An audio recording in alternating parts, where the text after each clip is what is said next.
ধান্দাবাজিতে ব্যস্ত রয়েছে, আর দেশ এদিকে বাংলায় যাক জাহান্নামে যাক, এটা নিয়ে তাদের মাথা ব্যথা নেই। প্রিয় বন্ধুগণ, তাই আমাদেরকে এখনো জেগে থাকতে হবে, ঘুমিয়ে গেলে চলবে না। বিপ্লব শেষ হয় নাই, লড়াই শেষ হয় নাই। এই বাংলার মাটি থেকে প্রত্যেকটি আওয়ামী দোসরকে উৎখাত না করা পর্যন্ত আমাদের এই লড়াই চলমান রাখতে হবে, এই সংগ্রাম চলমান রাখতে হবে।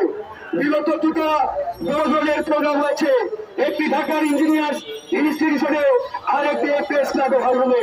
এই দুই প্রোগ্রামে যে সকল রাজনৈতিক নেতা উপস্থিত হয়ে বক্তব্য রেখেছেন, ওই আওয়ামী মেয়রদের পুনর্বহালের কথা বলেছেন, এদের প্রত্যেককে জনগণের সামনে আমরা জবাবদিহি করতে চাই এবং জবাবদিহি করতে বাধ্য করব। প্রথম প্রোগ্রামে প্রধান অতিথি ছিলেন তথাকথিত এক নেতা। সেই নেতা সেখানে গিয়ে এই মেয়র কাউন্সিলরদের পক্ষে এমন ভাবে বক্তব্য দিয়েছেন, এরা নাকি বৈধ জনপ্রতিনিধি।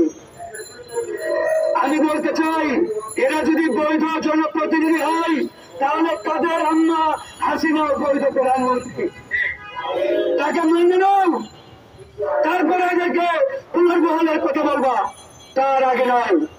তাই বন্ধুগণ, আমাদেরকে সতর্ক সজাগ থাকতে হবে। একবারেই এই লড়াই শেষ না হওয়া পর্যন্ত রাজপথ এক বিন্দু পরিমাণ এক সেকেন্ডের জন্য ছাড়া যাবে না।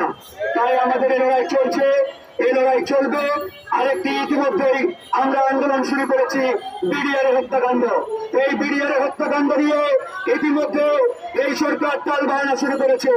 আমরা জেনেছি ভারতীয় চাপে, ভারতীয় পরিকল্পনায় এই পিলখানার হত্যাকাণ্ডের সুষ্ঠু তদন্তের মাধ্যমে যাতে রহস্য উন্মোচিত না হয়, এই জন্য তারা তড়িঘড়ি করে একটি তদন্ত কমিটি করার চেষ্টা করছে।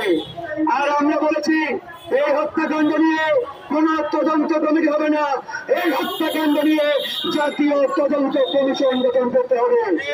জাতীয় তদন্ত কমিশন ছাড়া অন্য কোন কায়দায় যদি কমিটি করার চেষ্টা করে, সেই কমিটিকে আমরা ডক্টর ইউনূসের রাজভবনের সামনে ছুঁড়ে ফেলে দেব।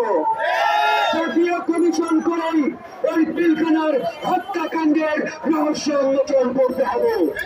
আর আমাদের এই যে বিজেপির নাম পরিবর্তন করে, বিডিআর নাম পরিবর্তন করে বিজেপি রাখা হয়েছে, এই বিজেপিকে আবারও পরিবর্তন করে বিডিআর রূপান্তর করতে হবে। আমরা বিডিআর চাই, আমরা বিজেপি চাই না। এই বিজেপি হলো ভারতের দেওয়া নাম, এই ভারতের দেওয়া নাম আমার সীমান্তরক্ষী বাহিনীর সাথে যায় না। তাই আমরা বিজেপি নয়, বিডিআর চাই।